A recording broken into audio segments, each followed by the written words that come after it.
विधिमंडळाच्या पावसाळी अधिवेशनाचा आज शेवटचा दिवस. पडळकर आणि आव्हाडांच्या मुद्द्यावरून सरकार आणि विरोधकांमध्ये जुंपण्याची शक्यता.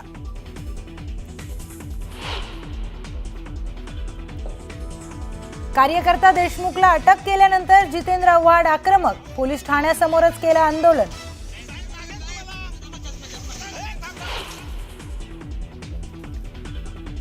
विधान भवनाच्या गेटसमोर मध्यरात्री अभूतपूर्व राडा. जितेंद्र आव्हाडांसह रोहित पवारांचा ठिय्या. मारहाण झालेल्यांनाच पोलिसांनी पकडून नेल्याचा आव्हाडांचा आरोप.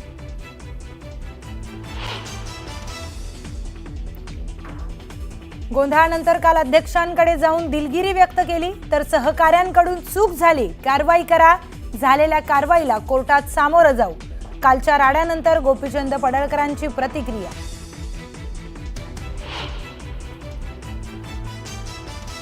आव्हाडांच्या कार्यकर्त्याला अटक झाल्यानंतर रोहित पवार संतापले. हातवारे करून बोलू नका, आवाज खाली करा. रोहित पवारांचा पोलीस स्थानकातच पारा चढला.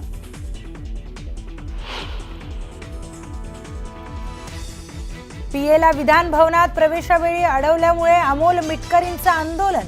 पास असतानाही अडवणूक तसंच अपमानास्पद वागणूक केल्यानं मिटकरींचा विधान भवनाच्या गेटवर ठिय्या.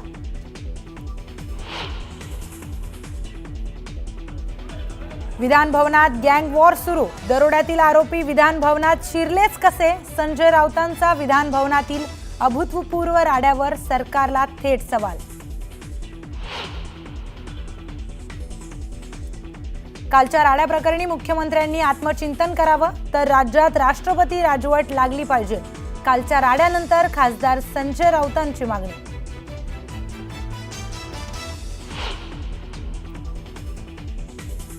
बीडमध्ये एक आका होता, आता सांगलीत एक आका तयार झालाय. विधान भवनात गुरुवारी झालेल्या राड्यानंतर रोहित पवारांचा न्यू आका इन मेकिंग नावाचं पोस्टर. शब्दात निषेध.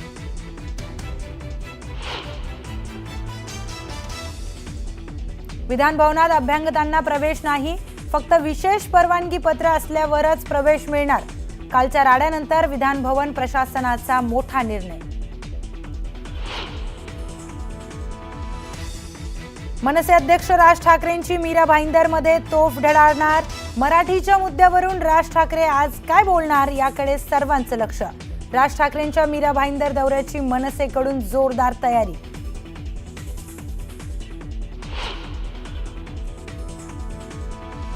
विरोधी पक्षनेते पदावरून मावियात रस्सीखेच.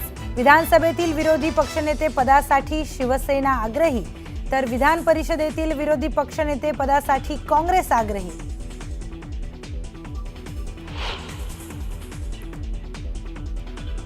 अमेरिकेने टीआरएफला दहशतवादी संघटना म्हणून केलं जाहीर.